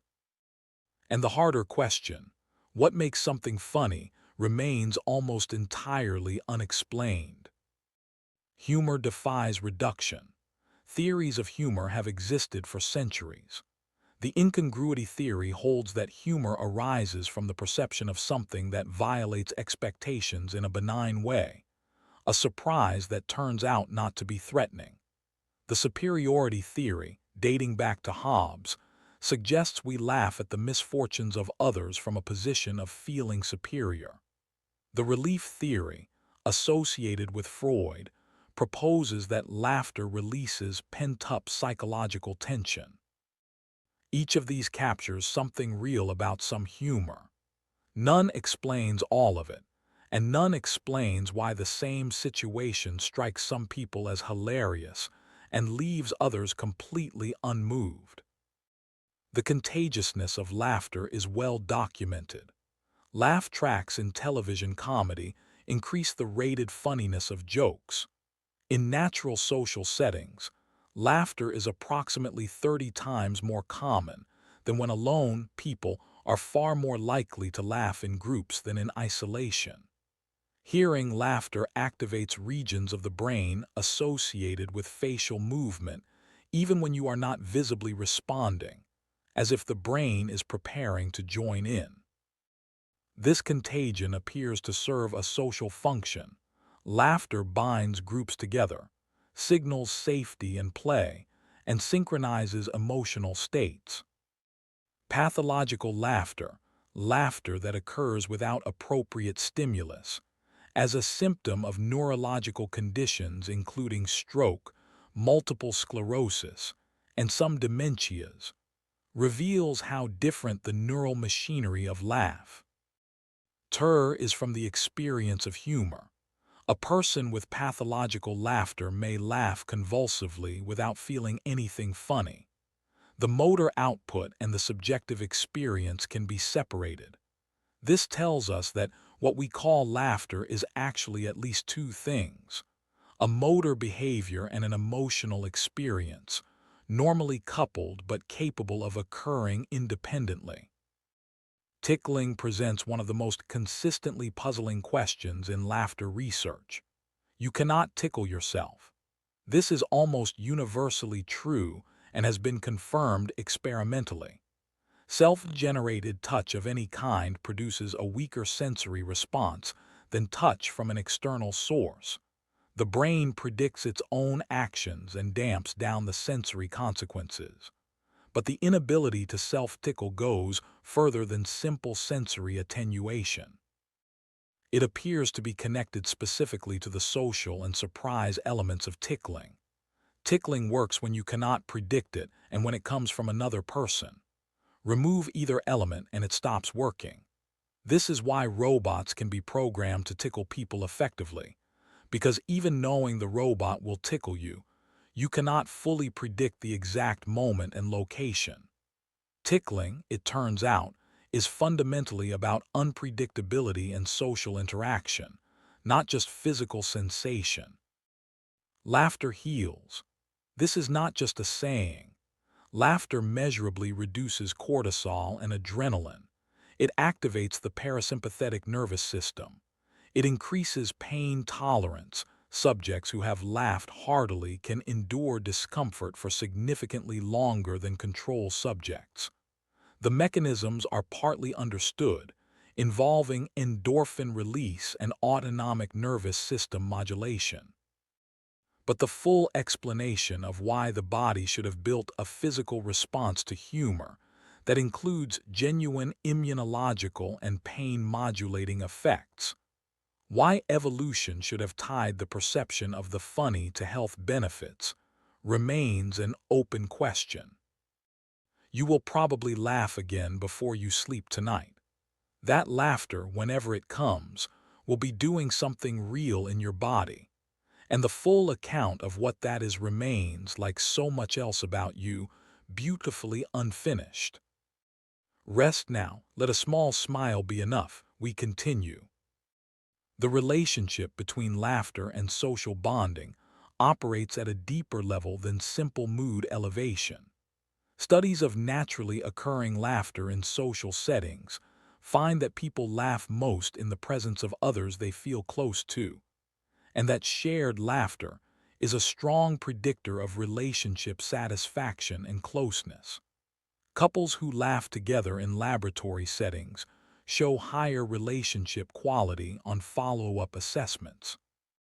People who laugh together during stressful tasks perform better and report more positive experiences than those who do not. Laughter appears to function as a social lubricant, reducing interpersonal distance, signaling shared understanding, marking moments of successful communication. There is evidence that laughter evolved specifically in the context of play, that it emerged as a signal meaning something like, "This is play," not real aggression, allowing animals to engage in behaviors that look like fighting without triggering genuine defensive responses. In this view, laughter is a form of social punctuation, a marker of the frame around an interaction. When humans laugh during a tense conversation, they are not necessarily finding anything funny. They are marking the interaction as something less threatening than it might otherwise appear. This pragmatic function of laughter is observable in real social interactions, where laughter follows statements that are not jokes far more often than it follows statements that are. The fact that we cannot tickle ourselves may be, ultimately, a consequence of this same social structure. Tickling requires another person, and laughter in response to tickling is not a response to the sensation itself, but to the social frame of playful interaction. This would explain why robots can successfully tickle. They stand in for the social other, and why self-tickling fails even when the sensation is present. Your DNA contains instructions science cannot read. Inside almost every cell in your body is a molecule approximately 2 meters long, coiled and folded into a space smaller than a grain of sand. This molecule, deoxyribonucleic acid, DNA, contains the instructions for building and maintaining you. It is, in a meaningful sense, a library. And like many libraries, much of what it contains has not yet been read or understood. The human genome, the complete sequence of DNA in a human cell, was first fully sequenced in 2003, the product of the Human Genome Project, one of the largest collaborative scientific endeavors in history. The sequencing told us the order of approximately 3 billion base pairs, the chemical letters of the genetic code. What it did not immediately tell us was what most of those letters meant. The ins. Instruction manual had been copied. It had not been translated. The most striking finding of the Genome Project was how much of the genome does not code for protein. Proteins are the workhorses of cellular biology, the enzymes, structural components, signaling molecules, and molecular machines that do most of the physical work in the cell. The sequences of DNA that carry instructions for making proteins, called genes, were expected to make up a large portion of the genome. They do not. Protein coding sequences account for approximately 2% of the human genome. The remaining 98% was initially called junk DNA, a term that reflected scientific uncertainty dressed up as dismissal. We now know that junk DNA is not junk. The ENCODE project, an international consortium of researchers that spent a decade systematically analyzing the genome, concluded that approximately 80% of the genome is biochemically active, meaning it is transcribed, it interacts with proteins, it influences gene expression. It is doing something. What most of it is doing remains incompletely understood. Some of the non-coding genome contains regulatory sequences, switches that control when and where, and how much of a particular gene is expressed. These regulatory elements can be located far from the genes they control, sometimes on entirely different chromosomes, and they interact in networks of extraordinary complexity. A mutation in a regulatory sequence can change the behavior of a gene without changing the protein that gene encodes, affecting when the protein is made, in which tissues, at what stage of development. Many of the genetic variants associated with common diseases turn out to be located in regulatory regions rather than in the protein-coding genes themselves. Some non-coding sequences produce RNA molecules that are not translated into protein, but instead serve regulatory functions in their own right. Small RNAs, long non-coding RNAs, microRNAs, these molecules influence gene expression in ways that are only beginning to be mapped. They represent a layer of genetic regulation that was entirely unknown 30 years ago. Jumping genes, sequences called transposable elements that can copy and paste themselves to new locations in the genome, make up approximately half of the human genome. They were once thought to be purely parasitic, selfish DNA that spread itself through the genome with no benefit to the host. It is now clear that the genome has domesticated many of them, repurposing their sequences for regulatory and structural functions. Some transposable elements appear to be active in the brain during development, potentially contributing to the genetic diversity between individual neurons. Others have been incorporated into the regulatory networks that control gene expression during embryonic development. What was once dismissed as genomic parasites turns out to be a significant part of the operating system. Epigenetics adds another layer. The sequence of DNA can remain unchanged while the way genes are expressed changes dramatically through chemical modifications to the DNA molecule or to the proteins it is wrapped around. These epigenetic marks can be influenced by environment and experience, by nutrition, by stress, by exposure to chemicals, potentially by behavior. Some epigenetic changes appear to be heritable, passed from parent to child, not through the DNA sequence, but through the pattern of marks on that sequence. The idea that acquired characteristics can be transmitted across generations was thought to have been definitively rejected by modern genetics. Epigenetics has forced a more nuanced reconsideration.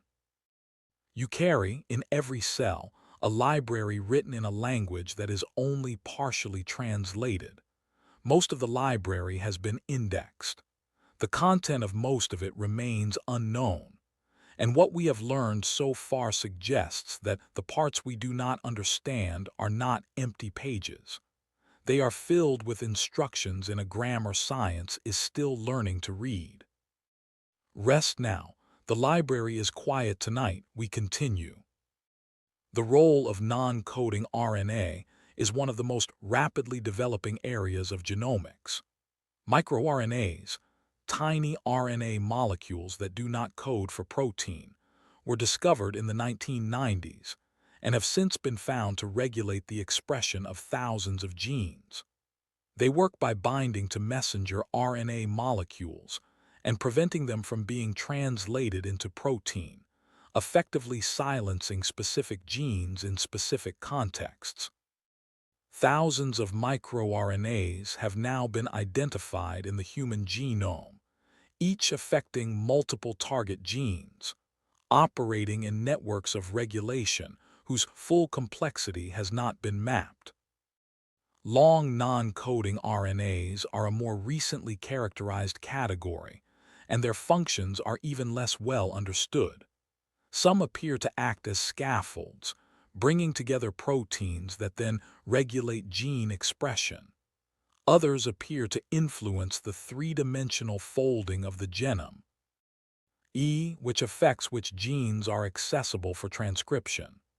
The genome, it is becoming clear, is not simply a flat sequence of instructions but a three-dimensional structure whose organization changes dynamically and influences what gets expressed and when. The practical implications of this non-coding complexity are significant for medicine. Many disease-associated genetic variants identified by genome-wide association studies fall in non-coding regions and probably affect gene regulation rather than protein structure. Understanding what these regulatory sequences do and how variants in them alter function is essential for translating genetic association data into biological understanding and ultimately into therapeutics. We have the map, we are still learning to read it. Nobody knows why you age.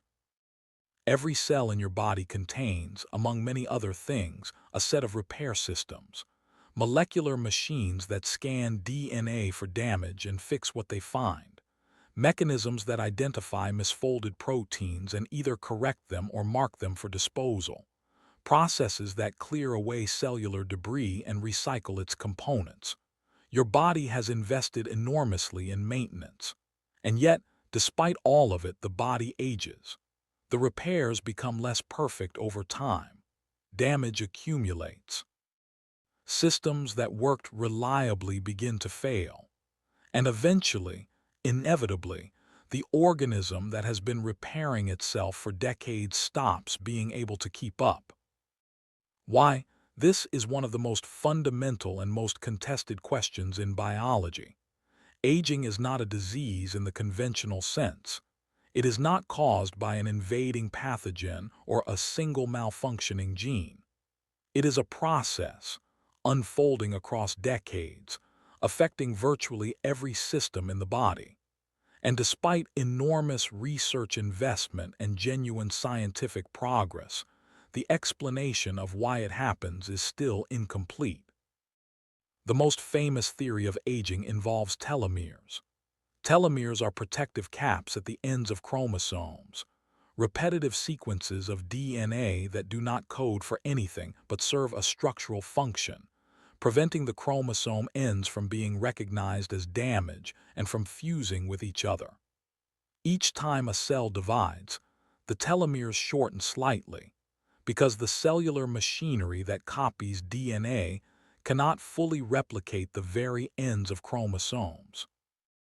After enough divisions, the telomere becomes critically short, and the cell stops dividing and enters a state called senescence, a kind of suspended animation in which the cell is still alive, but no longer functional in the normal sense.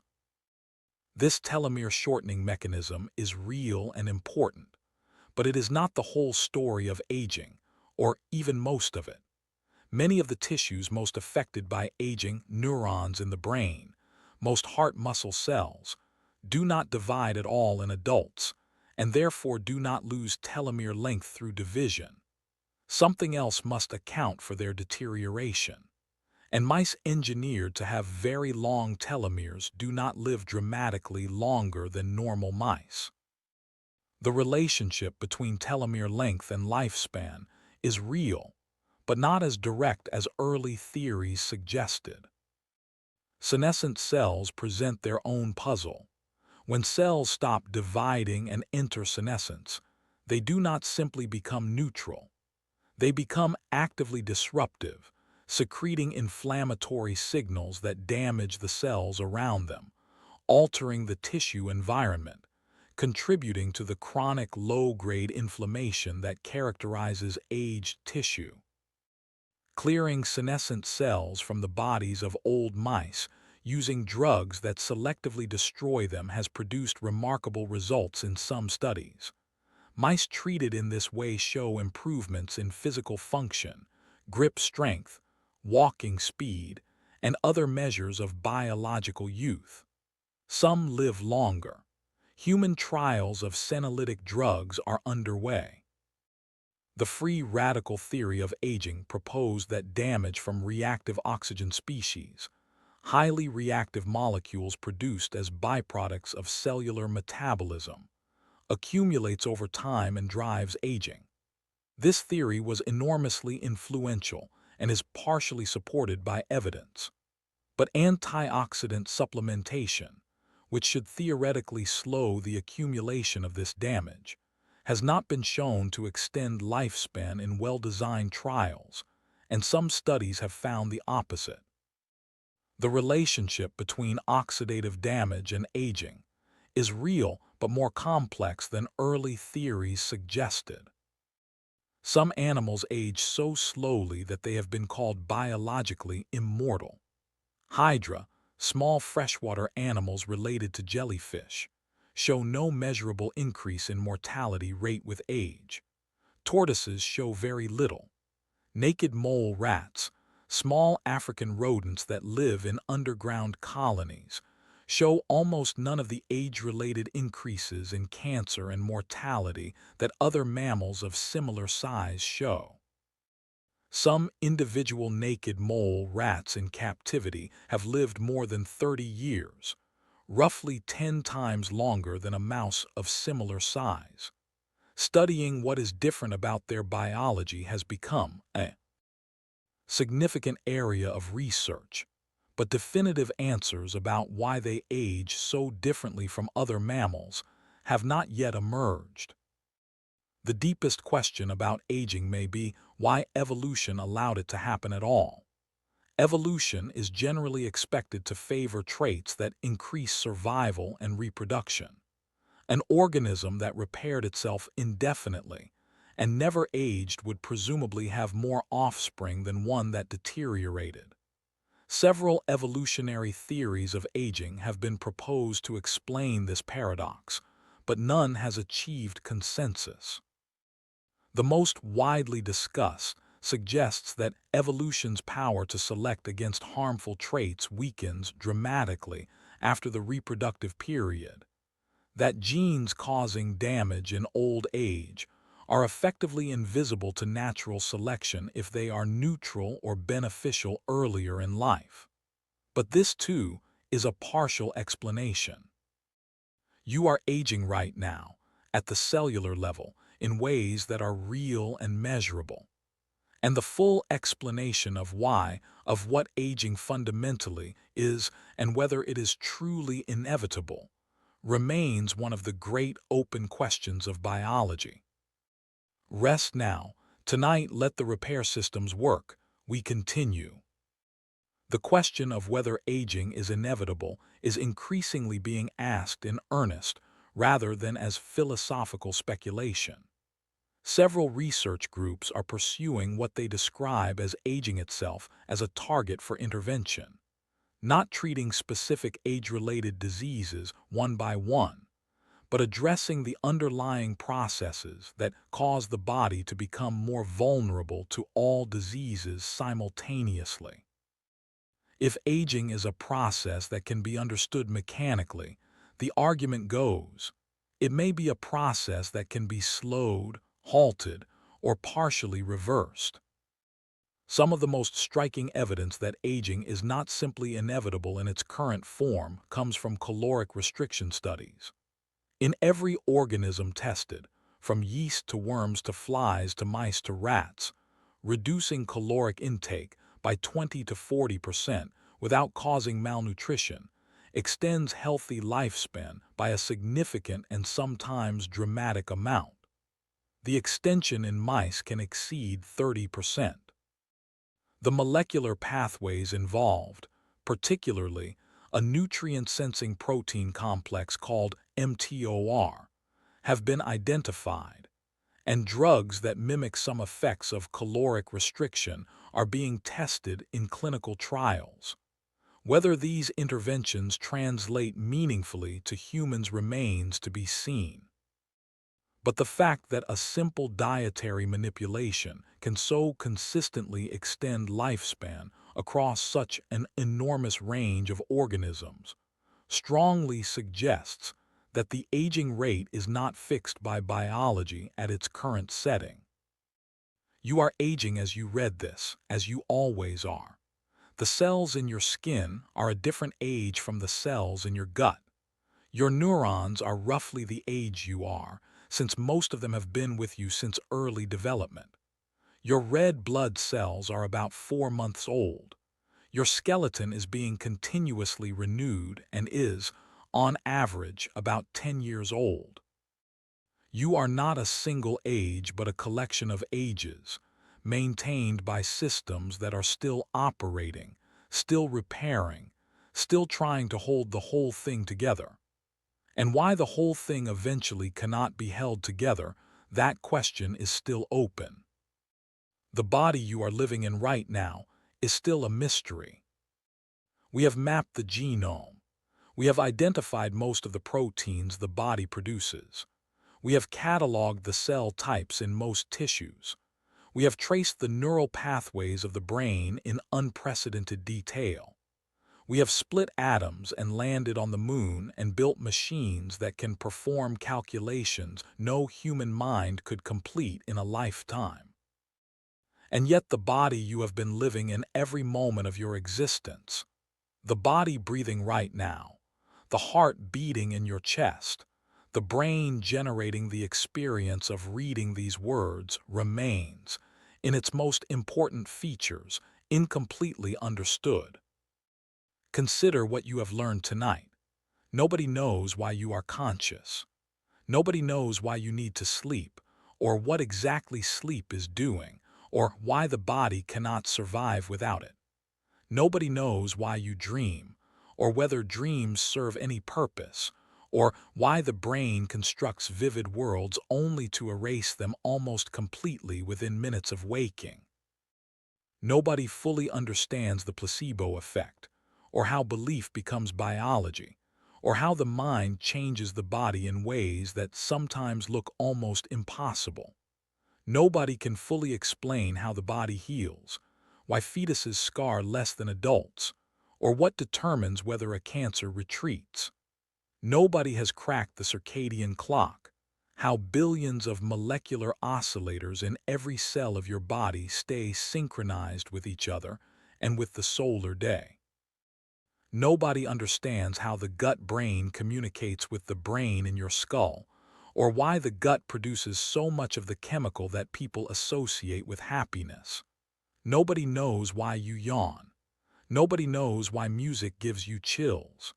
Nobody has fully mapped your senses or explained why some people experience sound as color, or why laughter should reduce pain. Nobody has read most of your genome or explained why almost all of it is active but most of its function remains unknown. Nobody knows why you age, or whether it is truly inevitable, or what specifically would need to change for it to be otherwise. This is not a list of embarrassing failures.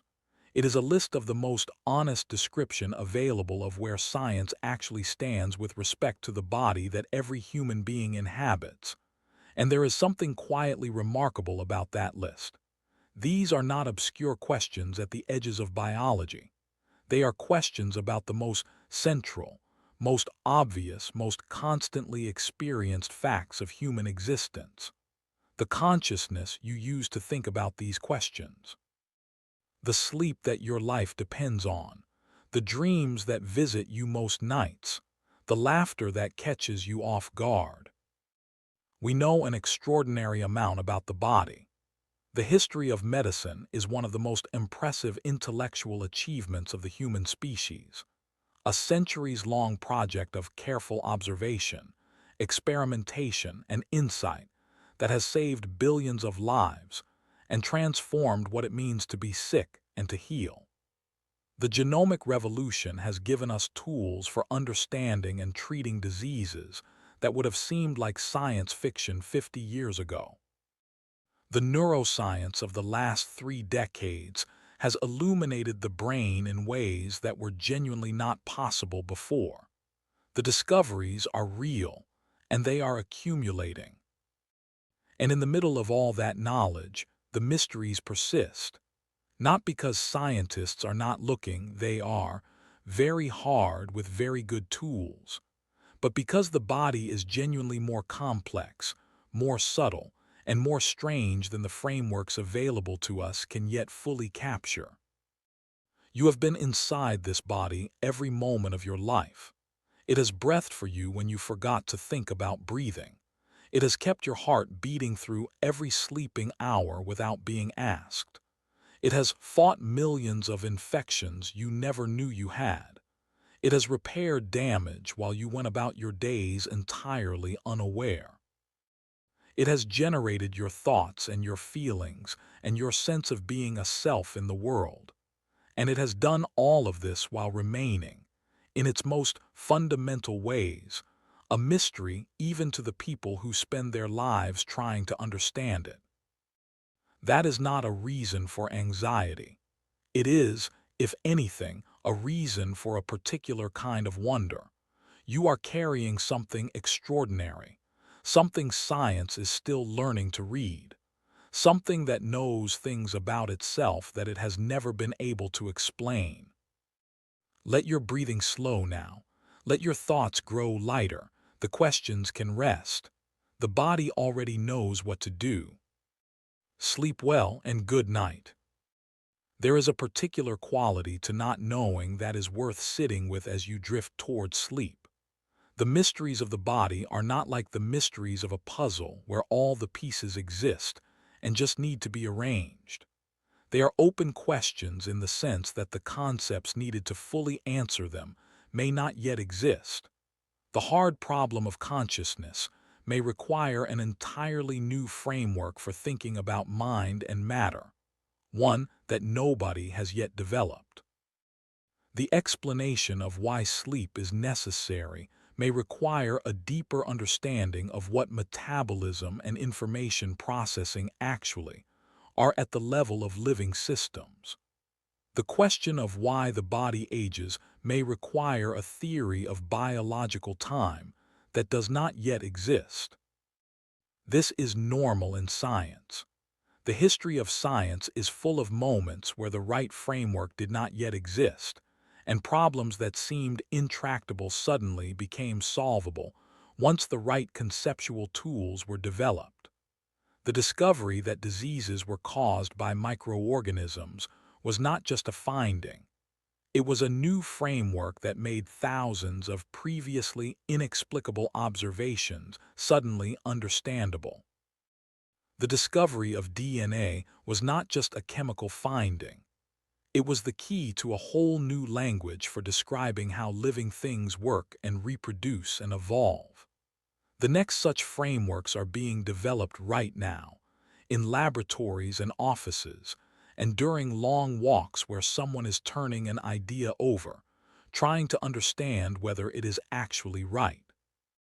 You will go to sleep tonight. Your body will do things that science cannot fully explain.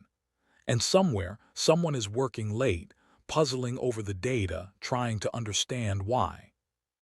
That work continues. The questions remain open, and you, carrying all of this mystery inside you, can rest. Let the questions rest now. Let the mysteries stay where they are tonight. The consciousness still unexplained. The dreams still unaccounted for. The clock ticking in every cell, keeping time without being asked.